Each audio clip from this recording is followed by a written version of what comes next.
Kita juga baik nih, tiada yang terkecuali.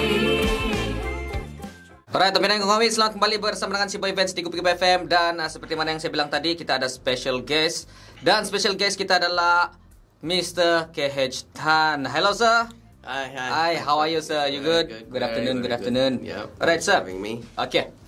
Mr. KH Tan berada di sini untuk bagi satu awareness kepada semua orang kita lah, kan orang Sabah ni especially menerujui kepada kita punya sukan rugby. So sir, would you care for an introduction of yourself?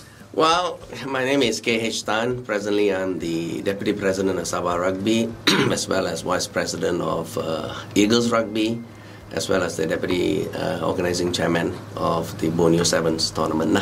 Alright. Okay. Thank you so much, sir. And speaking of a deputy of this sports, right? Yep. So what is your sports background? Well, actually, my background, I was early when I was 12 years old, so talent ID for badminton. After that, I was played soccer, 12 for the state, and then I was 13, 14, or civilian soccer. Then the sport coach or teacher in charge of sports in the school wanted a kicker for the rugby team. So at 14 years old, I was sort of drafted into the rugby team, basically to play in the wing as well as to kick all the conversions. So predominantly, I was brought in just for the purpose of kicking. So that's how the background. That's how the transition from a soccer to ended up playing for the state as well later on, okay. and stuff like that. Yeah. So the journey was like progressive. It just takes time. Nice. Alright, itu dia. Kita punya Mr. KH Tan berada di sini, dan kita akan tanya-tanya lagi dia soalan selepas ini tentang upcoming next ini kita punya sukan rugby di Sabah. Saya tahu kamu orang confirm ada yang takajut nih kan, yang mau tahu lebih. So stay tune bersama dengan kami orang. Kita kembali selepas ini, kita dengar dulu lagu di Topik FM. Kita juga bye nih.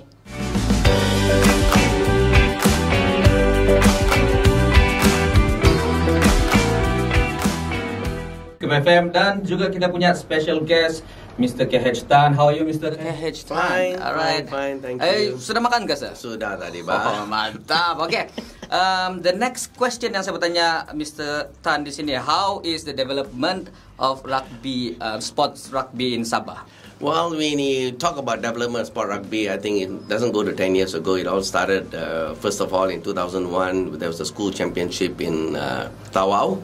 After that, we had a meeting with the education, but some year or other it didn't work out there. But it was 2002 in Kudat, where we sat down after the Sabah School Championship. We sat down. At that time, the teacher in charge, Cikgu Jarat, we had a meeting, and then I think 2 months later, an MOU was signed, Memorandum Understanding, Sabah Education Department, with Sabah Rugby and also the Eagles team. So that's how it all started. But that particular time, there's only not many schools. I think most of us know about 5 to 10 schools.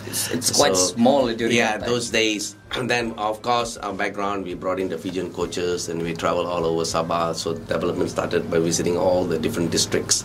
5-10 schools, and today, if you ask me, probably we have more than 130 schools in the development, a few thousand kids. But it didn't start. We work with a lot of stakeholders. Banyak kami bekerja sama lah dengan club. We got a few clubs like KK Shark, Oscar Hero, and then all the different places, the club working very closely with the network.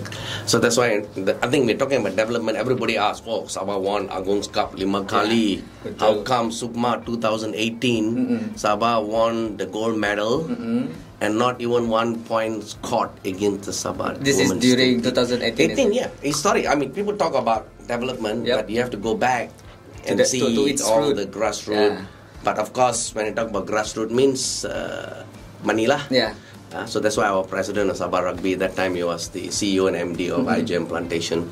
So a lot of seeds were fun with networking with New Zealand. And then at one time we also sent 20 boys under 16 Sabah players all over Sabah, chosen sent to New Zealand for training. And then, so today when you talk about development, how come we are gone from like nothing, like our, whatever said and done, our men's team, Agung's Cup, like we won in 2018 we were champion, 2019 we were runners-up. Correct, and then our women's team 2019 5 Sabah girls and the women's national team. Right? So when you, I mean, sometimes when people look at our development, I mean, there is an objective. Ultimately, whatever we do grassroots, what is the result? Today, so many Sabah players been representing Malaysia. So that is the benchmark. That's what we became a benchmark lah in the country. Rugby became a benchmark in the sport. Nice. And itulah achievement yang paling besar. I mean like kalau kita tengok daripada belakang lagi, dia sangat-sangat susah kau mempertikaikan benda-benda yang kau bilang achievement ini, tapi kalau kau tidak tengok based on the grassroots yang macam saya bilang tadi, memanglah. So it's not pembangunan itu main peranan penting lah. Paling penting dalam betul paling penting dalam dunia dan akhirat lah kalau macam saya kan selalu saya cakap begitu. So okay, ini the development of rugby sports ni pun kan sudah Mr. KH Tan explain literally betul-betul fine. Like I said, a fine man he is. Alright. So roughly, where is the rugby center in Sabah? Well, as I said that many years ago when my brother was the CEO and MD of Wajan Plantation, he got the land, 5.99 acres, the Sandakan, so that is converted. So that, but today the page Eagles Rugby Club, if you go to Sandakan, you see our high performance setup there. So today that center became the center for rugby in Sabah. Not only that, I mean, we also know that Asia Rugby now has endorsed the Eagles Rugby Club as High Performance Center as the rugby high performance center for Asia, 38 countries. So talking about benchmark again, all facilities are there, CrossFit, hostels, semua di sana lah. Semua sana. So that's what the center. So most of them teams come and train. Even our preparation teams will go there, stay there, they train. So all the facilities are there. Kami jaga makanan mereka. So sports are science now. So every aspect of it you got to take care lah. Alright, thank you so much Mr. KH Tan. And kita ada soalan lagi untuk dia selepas ini, so kita dengar dulu lagu-lagu di Topik BFM. Kita juga baik nih.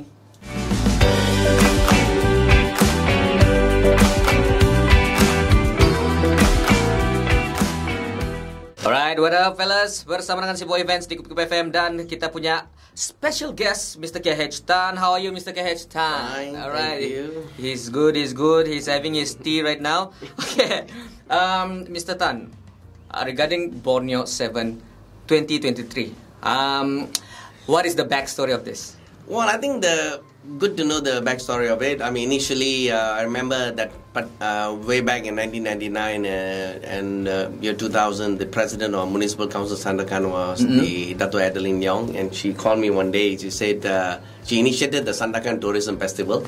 So she said, can you host a tournament in conjunction with Sandakan Fest? Okay. So that's how the story of 2001, we hosted the first at that time it was called East Malaysia Cobra Tanks. We started off. So 2001, the story is from 2001 to 2008, and then after 2008, from 2009 onwards, we changed the tournament name to Sevens lah. Borneo Sevens. That's the origin of how it happened in conjunction with Sandakan Pass and move from one level to another level. Alright. Because tennis-side, right? Tennis-side is not recognized by World Rugby and Asia Rugby. You always the sevens, right? Sevens and 15s are recognized by World Rugby and Asia Rugby. So that's the reason why to get that affiliation and endorsement and all that, it's better to do the 7 because it's recognized. So regarding the 10th side, so apa saja yang selalu guna this gameplay? I mean, meaning to say it's not recognized by the international, right? Because 10 aside are different. Because sevens are. I mean, 7s and 10 basically is a very fast game. It's not like 15 aside. Like you're asking about the difference of game. 15 aside. Number 1 to number 15, all the jersey numbers, different positions, the weight is important, the size is important. But 7 is all about quickness, agility, quickness. So 10s is like in between 15s, you still have some big guys there, but 7 still is fast. So rather than stick with 10, better go with 7. Because of the recognition is recognized by the authorities. Okay, so. Got it.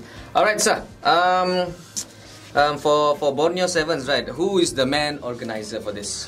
Well, Borneo Sevens, the main organizer is the Eagles Rugby Club. Eagles Rugby Club is organizing the main thing. Of course, you know very well, any international tournament you got to host. You must get a letter from the Minister, Federal Minister of Youth and Sport. So thank God when YB Hana came, for a visit in Sabah 2 weeks ago. She handed our official letter endorsement.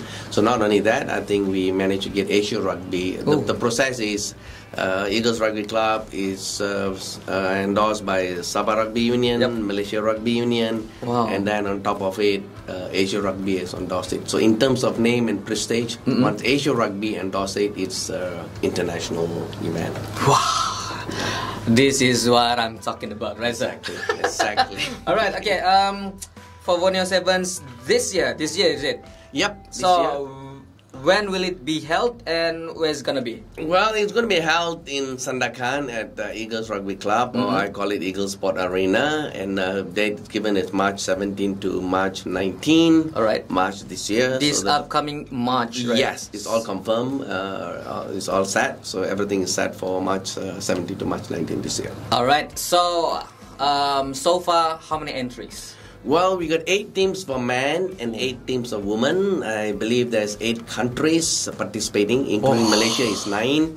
So it's all set. The only setback for us is the last 2 weeks got few teams pull out. I remember earlier on I was telling you that because the flight connections and stuff like that is not cheap and all that. But still, we got quite a significant team that are taking part. Australia is coming. Hong Kong is coming.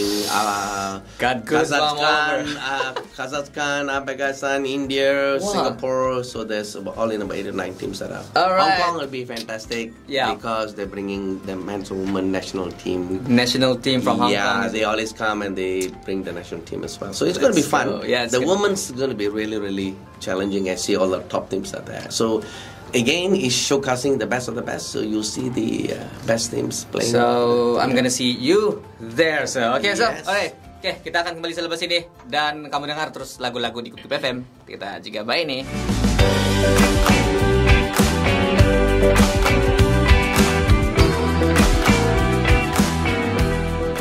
Alright, fellas, welcome back bersama dengan si Boy Vance di Topik FM. Dan sebelum kita mengakhiri kan kita punya jam yang kedua ini, bersama dengan kita punya special guest Mr. KH Tan bersama dengan kita orang di sini pada hari ini. Hai Mr. Tan. Hi. Alright, how are you Mr. Tan? Good. You good? All good. All fine. How's your tea? Oh, fantastic. You're buying, is it? Tiada lah. Di sini kami bercerita-cerita sih. Belum lagi kita beli si Mr. Tan. Bora-bora. Belum lagi kita beli si Mr. Tan air-air nih. Tapi sekarang selepas ini, kan Mr. Tan? Yes. Alright. Yes. I have one question. How to become a professional rugby player?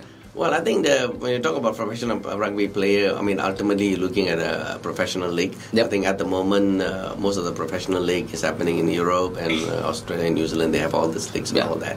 But then again, for us right now in Sabah and all that, although we got teams that are coming, they bring some professional players who other places play and all that. But at the moment, I think there should be a league lah. Talking about it, there should be a league. I think they're looking at to have a professional rugby league, rugby union.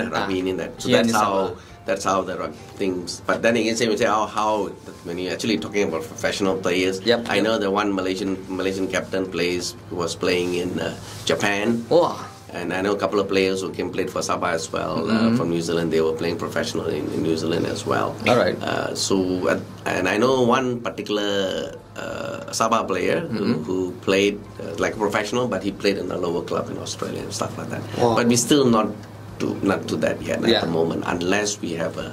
We cannot determine as because then again it's short term when you talk about professional player, but how long are you going to play? And most capacity those players who play, I think you know, right? Yes. After play 27, 28 years old, then after that, what are you going to do?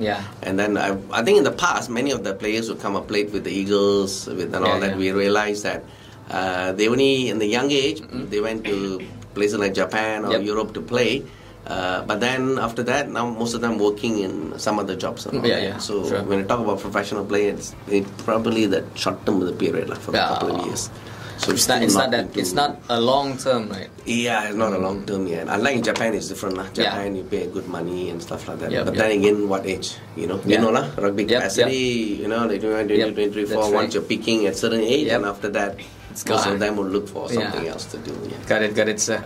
Alright, itu dia soalan last kita orang sebelum kita pergi jam yang ketiga. Tapi itulah, kita tetap bersama dengan si Mr. KH Tan di sini sebab ada lagi random question kita bertanya-tanya dia di jam yang ketiga. So, stay tune bersama dengan kami dan jumpa kamu orang di jam yang ketiga. Alright, tapi yang kami kita juga bye nih.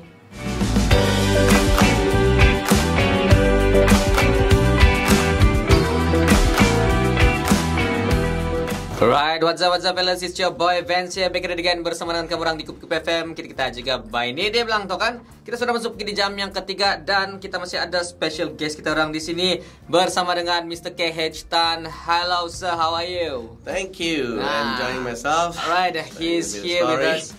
Kita cerita-cerita pasal rugby dan juga giving and awareness kepada orang-orang Sabah lah kan. Dan juga di jam yang kedua tadi kita ada explain sedikit sebanyak tentang orang punya regarding of Borneo Sevens 2023, di mana yang kena apa semua. So, kalau kamu orang mau tahu lebih pasal ini, tidak apa, nanti saya akan buat throwback untuk ujung minggu. So, kamu boleh dengar 2 kali berjurut lah. So, no worries. Alright. So, the next question for you, Mr. KH Tan.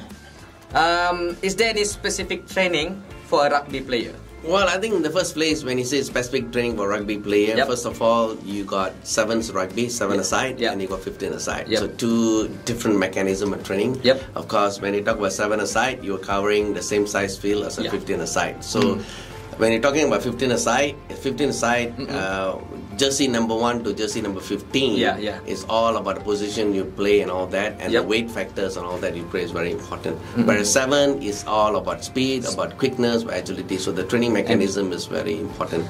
Coincidentally, my background, I was the head of strength conditioning and all that. He's the right man to be here. So anyway, explaining it. Okay, when you talk about any specific training program, you got off-season, pre-season, in-training program. So for any coach nowadays, any coaches now, they got a specialist for strength conditioning, they got a sport medicine doctor, they got a sport nutritionist, sport analysis. So now sport is assigned. So even the coach, he has all the supportive team with him to help. All right. So now talking one particular, especially talking about physical training or strength conditioning. Then again, there's, as I said earlier, there's off-season, pre-season, in-season. All the training programs are different. So a lot of emphasis for training nowadays. Like for instance, 15 aside, we got, like for instance, we got a tight head prop, you got the hooker, you got the loose head prop. Number 1, jersey number 1, number 3, normally they weigh more than 100 kilos. So obviously when you do the pressing protocol, you can't get them to run a lot because end of the day, because of the weight. So nowadays the training, a lot of emphasis now, the latest technology, a lot of them have gone to CrossFit. CrossFit, is a combination where they put all the circuits together. But then again, you got the off-season. So off-season training program is where a lot of emphasis are spent on getting your size, building your size and all that. All right, and so then getting sizes, and depending on position you play and all that. And then when it comes to pre-season, that's when they start doing more CrossFit, more endurance training and all that. But the way even the All Blacks train, very different. It's very sport specific. A lot of training are emphasized on power, explosive training done. I remember I was in New Zealand and the England team was there for a friendly match, and I saw them training. The way just it's very specific, because rugby is a very specific, different departments. You got the forwards, you got the backs, different positions, different position, different kind of training. But then I think the key thing here is that each of the players they train all throughout the year. It's not like I think the biggest setback we have in like Sabah when we train Agong's players. And then although we give them program wherever they are to do training, when they come we do a test, most of them will fail the test because they don't train. Bila ada competition baru mau training. This is where the biggest challenges we face. We always tell them, hey, do all your training. When you come for the actual training, the final phase, you have to be certain level of fitness and all that. So we are facing that challenges, and as far as Sabah concerned, most of the players are going, like for Agong's preparation, Agong's Cup, most of the players are working. They can't take 1 month leave to come. So this is something we really facing. But ultimately for us to have the boys for 2-3 months with us to prepare, but because most of them working, they cannot take leave and all that. So rugby is one sport where you use all the components of fitness. You got speed, agility, endurance, strength, right? So, and then this just one aspect. Again, what about the sport nutrition? So normally we'll do a sport nutrition analysis. So we know how much calorie they needed, what supplements they're going to take, and all that. Betul. So it's not easy to train because also money is involved. You gotta buy all the supplements and stuff like that. Mana ada makan nasi, terus kau boleh maintain your fitness kan, sir? Nasi and telur, nasi and ayam cannot. It's just that protein. You need to take the protein shakes and stuff like that. So it's now, as I said, sport is a science now. Unless they're full time. Correct. Unless they're full time, they're just training for the sports and all that. Then it's different. But most of our players just come out Agnos Cup. We gather them to train. After that, we don't have. So this is where I think the club championship is very, very important. So as I said earlier, anything to do with strength conditioning, got pre-season, in-season, and all that. So the program, the coaches will work out what need to be done and all that. Second thing, also the facilities.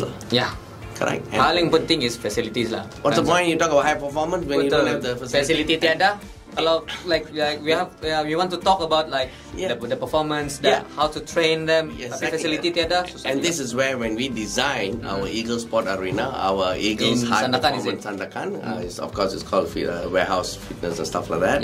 If we look at the way we design it, when you look at high performance gym, a high performance strength conditioning, we got a power zone, we got a cardio room, we got a CrossFit room. We have, so that's what. Those coming to Sandakan come and visit our warehouse. The setup is the way it's designed. Very specifically designed for sports, all kind of sports. So you go power zone, all the free weight, lifting weights, everything is there. You go to the single station, all the single there. Then you go to cardio, all the treadmills, cycles, and all this there. So now it's very scientific. Not gone are the days. Right, so a lot of things off season, as I said, more to building the weight and all that. But when coming to closer competition, we cannot, we need to taper the program more, and then incorporate the training program with the game matches we go and play. Correct. So off, in, and all the just before the tournament comes, the friendly matches. So very important. I think when you're talking about specific training, players got to be disciplined. They need to develop a lifestyle. Mesti mau disiplin sangat-sangat lah. Alright, kalau kamu macam yang mana kamu dengar cakap kita punya Mr. KH Tan tadi itu kan, based on training dia ada specifically, dan sekarang sukan adalah sangat-sangat sains tau. Tapi ngawi di mana spesifik masa itu, spesifik training itu kan ada dia punya department sendiri. Tidak yang macam it's not like in those days yang kita mau training kan terus kamu lari di padang, and then you have to train, you have to warm up. Those simple stuff. Kurang sudah. Untuk kami bila pemain semua datang untuk centralized training, kami akan buat ujian. So we do the speed training. Jadi di sana bila kami buat semua tu ujian, kami tahu dia position the KPI itu to player pass or fail, you know what I mean? And then once we do all the tests, we know this players fitness level, speed level, and then from there we start working on all the programs lah, specifically to how to improve. Of course, what we learned in the past, memang kami kasih program kepada mereka lah. Tapi you can give the program mana-mana dia orang ke Ningau, ke Sepitang, ke mana. Tapi whether they going to train, that's another setback we face lah. Alright guys, itu dia. Kalau kamu mau tahu dia bilang specific training, inilah specific training yang Mr. KH Tan sudah explain. So we'll be right back right after this. So stay tune bersama dengan kami di Topik FM. Kita juga ini.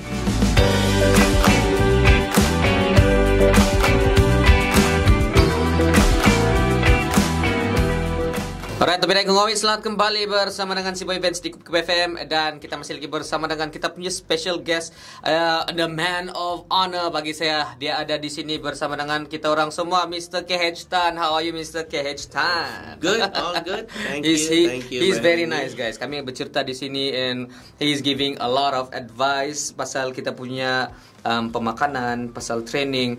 Tapi itulah, kalau kamu mau dengar balik ke depan nanti saya throwback. Dan juga sekarang nih kan saya belajar untuk jadi coach rugby nih sekarang. Betul? Sama-sama Mr. Tan di sini. Tapi itulah, kita ada satu question untuk Mr. Tan. Mungkin this is the last question, and then saya akan bagi tahu sedikit sebanyak tentang orang punya platform nanti. So the question is, Mr. Tan, what are the among of big names? What are the big names in rugby Sabah? Well, I think when you talk about big names, there's a lot of big names. A lot of past players who have done very, very well. We got the past player, those early days. You got people like Joe Rampajanganau. You got Iskandar Wasli. You got who else? There's quite a number of players those early days. But for the last couple of years, like 2017-18, we got a few players who played at top level. And you know that 2018, Malaysia played top three. It means Hong Kong, Korea. And Malaysia were in the top three tier lah. Of course, Japan qualified straight, so top three. So when talking about the top three, we have local players. We got 4 players who represented Malaysia in that particular time lah. So we got Badrul Mufti. Last year he was made captain of the Malaysia team. True. And then we got Lawrence, who played for the Malaysia team as well. Played for Terengganu, is it? Yes, he played for Agoskai. We played for Terengganu. Of course, then we have Halim. Our prop also played for. So this 4, of course, the other one is my son Nathaniel Tan. Nice. Right. Itu sebenarnya yang saya coba mau kurik dari tadi, sebenarnya guys. And low profile. Very low profile. Lagipun Mr. KH Tan ini dengan Jayan menyebut nama anak dia di sini Mr. Nathaniel Tan. Tapi itulah dia sudah kasih request sama Daddy dia bilang saya tidak mau kena sebut nama saya di sana. Dia bilang but it's okay. For us, kalau saya kan sir, it's a big thing. For me, I am proud to be Sabahan just because of this exploits they did. So meaning to say we have to in Sabahan, Sabah punya rugby kan sekarang. We gonna make him as the ambassador lah kan. Aduh, terlampau sudah nanti. Cuma pressure ni. But not only one, there's a lot of ambassadors. You know, so a lot of the top players that we can make him to be a voice for. Because these are to me, all those boys over the years who played. We won 5 Agong's Cup. The honor also goes to 5 kali menang Agong's Cup. All our Sabah players and then many. So these are our ambassadors. All those who have played for the state, benchmark, plus the top 3 in Asia. So they are our ambassadors. And then I think our whole emphasis is, I think our president originally in our Sabah Rugby meeting, president also mentioned that the players who did all these exploits, who have played for Malaysia, we need to use them to be like ambassador to reach out to all the others. So that is our master plan, to use this. Not only forgetting, like even the top women players, they made like 2019 5 Sabah girls played for the SEA Games. So we also brought 2 of the girls now, like Divan and Hendratat and Sandakan, the top women 7 players. So we're using them now to go around the state and build the next level. So they will be like our brand ambassador, reaching out because they played at the highest level. So we don't want them to go to Semenanjung. So a lot of our Sabah girls, like even 2018, the Sukma game in Ipoh, I see girls wearing Penang jersey, Johor jersey, Selangor jersey. Then she came to uncle. While passing by, uncle. I said, apa baju kamu pakai? Kamu orang Sabah atau orang Terengganu? Sorry lah, uncle. It is a fact that all the work over the years we did to build the players, and today a lot of them bangga lah. Bangga. Because we can't use all the players, right? We choose that 15 pemain yang baki, they went and played. So today, I mean, that's why now the last meeting we had is to use our stars or so-called ambassadors, whatever you call them, and they go out to build the next generation. I think very proud lah. As far as Sabah, I think rugby we have benchmarked ourselves. Very proud all the players over the years who represented country and all that, and plus all women. So this is a benchmark. Whatever we're doing. So back to the objective of why you have do a Borneo Sevens tournament, benchmarking the best of the best, so that our players can see. Hey, even I told earlier about 5 New Zealand girls will be playing with the Sabah girls. And then also the men's the same thing. So this is about benchmarking, to that we can go to another level lah. So legacy kami lah. To produce champions lah. Wow. Bangga, sangat-sangat bangga jadi sebagai seorang Sabahan. I mean like Mr. Sabahhood. Our logo. Sabahhood. So itu dia, thank you. Semua orang pakai sekarang itu. Ini hood, itu hood. Tapi kami nama dari Sabah. Ya, kamu tahu kan? Sabah. Sabah. Alright, dan untuk kita punya Mr. Tan, thank you so much karena berada di sini bersama dengan kami. Thank you so much. Mr. Sunny ada juga di sini bersama dengan kami orang di sini. Walaupun dia sunyi-sunyi, diam-diam, tapi tidak apa. Dia kasih kawan kami tetap di sini ada Mr. Sunny dan juga Mr. KH Tan. And kalau kamu orang mau tahu platform dorang di sini kan, dorang ada platform yang sangat-sangat macam common platform seperti biasa lah. Facebook ada, TikTok ada, semua ada. Dorang punya platform di through Borneo Eagles, Yeah, itu kan Borneo tidak? Eagles, yeah. Dan dorang ada seperti mana yang saya check up tadi itu di sini ada. Mana sudah Terence Sense ya tadi tu. Alright, Tina. Dia bilang Terence di sini Borneo Eagles, dorang ada YouTube, TikTok, Twitter, Facebook. Dan juga dorang ada website dorang sendiri. So kamu boleh direct kontak, contoh lah, sebagai contoh kita ada keperluan macam mana mau join sama dorang punya community ke apakah, who they need to contact tu, siapa yang dorang kena cari, semua ada di Borneo Eagles. Alright, okay, and thank you so much kepada Mr. KH Tan once again and Mr. Sunny. Thank you for coming. It's a pleasure. Thank you for giving us an awareness pasal sukan rugby ini. Sebab tanpa kita punya ambassador punya daddy datang pergi di sini ni, Mr. Nathan. Ambassadornya daddy. Trouble.